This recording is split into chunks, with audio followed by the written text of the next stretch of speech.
Hello everyone, sorry for late post. આપણે English 10th grammar 20th topic direct indirect narration જોઈ રહ્યા છીએ. તેમાં હાલ અત્યારે આપણે જે જોવાનું છે તે છે એક્સક્લેમેટરી સેન્ટેન્સ. એક્સક્લેમેટરી સેન્ટેન્સ જે હોય તેને કઈ રીતના ડાયરેક્ટમાંથી ઇનડાયરેક્ટમાં ટ્રાન્સફર કરવું. આ પ્રકારના વાક્યો દ્વારા વ્યક્તિની વિભિન્ન લાગણીઓ જેવી કે આનંદ, આશ્ચર્ય, રોષ, દુઃખ વગેરે વ્યક્ત થાય છે. વાક્યના અંતે પૂર્ણવિરામ નહીં પણ આશ્ચર્ય ચિહ્ન મૂકવામાં આવે છે. સી નોટ આપી છે. આરવી દ્વારા વ્યક્ત થતી લાગણીને અનુરૂપ ક્રિયાપદ exclaimed, with joy, sorrow, surprised કે રિમાર્કડ, રિગ્રેટેડ વગેરે આરવીને બદલે મૂકવું. મતલબ સેડ ટુની જગ્યાએ આપણે આ બધા જે આરવી આપ્યા છે તે મૂકવાના, રિપોર્ટિંગ વર્બ મૂકવાના. વાક્યનું એઝર્ટિવ સેન્ટેન્સમાં રૂપાંતર કરો. વાક્ય જે એક્સક્લેમેટરી સેન્ટેન્સ છે, ઉદ્ગાર વાક્ય હોય એને આપણે વિધાન વાક્યમાં ફેરવવાનું હોય છે. આહ, ઓહ, અલાસ, બ્રાવો એન્ડ હુર્રે જેવા ઉદ્ગારો નીકળી જશે. કંજક્શન ધેટ મૂકો. કાળ પરિવર્તનના નિયમો એઝર્ટિવ સેન્ટેન્સના નિયમો પ્રમાણે ઉપયોગમાં લો. શું એક્ઝામ્પલ્સ આપ્યા છે?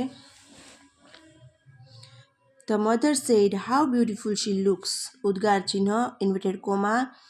આરવી ભૂતકાળમાં છે પર તદુપરાંત મધર આનંદ કે પ્રશંસા વ્યક્ત કરે છે, તેથી આરવીને સ્થાને એક્સક્લેમ્ડ, વિથ જોય કે એડમિરેશન મૂકી શકાય. ડીએસ એટલે કે ડાયરેક્ટ સ્પીચ આરએસ ને એઝર્ટિવ સેન્ટેન્સમાં ફેરવીએ તો શી લુક્સ વેરી બ્યુટીફુલ થાય.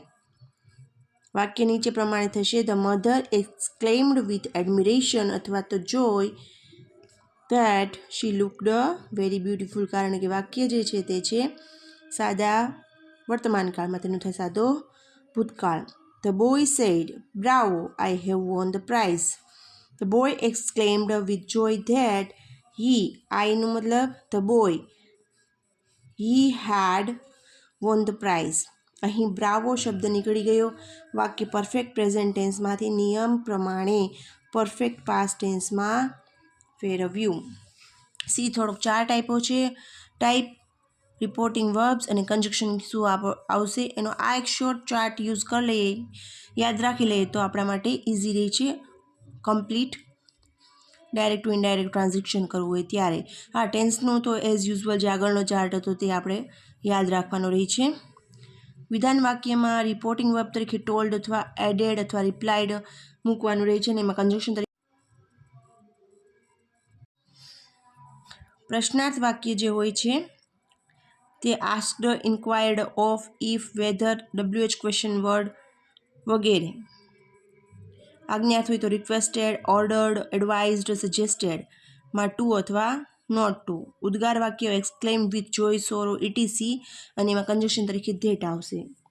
લેટવાળા વાક્ય હોય છે લેટસ, એમાં પ્રપોઝડ પ્લસ જે આવતું હોય તે શુડનો પણ ઉપયોગ થાય છે. એમાં લેટ્સ હોય ત્યારે કંજક્શન તરીકે ધેટ, અને ખાલી લેટવાળા વાક્ય હોય ત્યારે એમાં રિપોર્ટિંગ વર્બ તરીકે રિક્વેસ્ટેડ આવશે અને એનું કંજક્શન ટુ અથવા નકારમાં નોટ ટુ આવશે. સો અપ ટુ હિયર આ ચાર્ટ આપણે આના માટે યુઝ કરવાનો છે.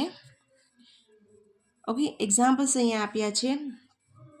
જુઓ, તમે સમરી બધી જોઈ લેજો અને try to transfer it in a indirect speech. At home it's homework. Homework છે, so study well. See another some more exercise do at home for more preparation. હવે એક્ઝામના દિવસો બહુ ઓછા બાકી છે ને મારે બી I am also trying to do fast this all study grammar, so you can understand very well. I hope you have so much videos. તમારી પાસે ઘણા બધા વિડીયોઝ છે જેમાં તમે ગ્રામર શીખી શકો છો. બટ હોપ સો તમને મારો બી ગ્રામર ટીચિંગનો વિડીયો પસંદ આવતો હોય તો પ્લીઝ લાઇક કરજો એન્ડ સબસ્ક્રાઈબ કરજો મારી ચેનલે. Okay, till then bye bye, see you and thank you so much.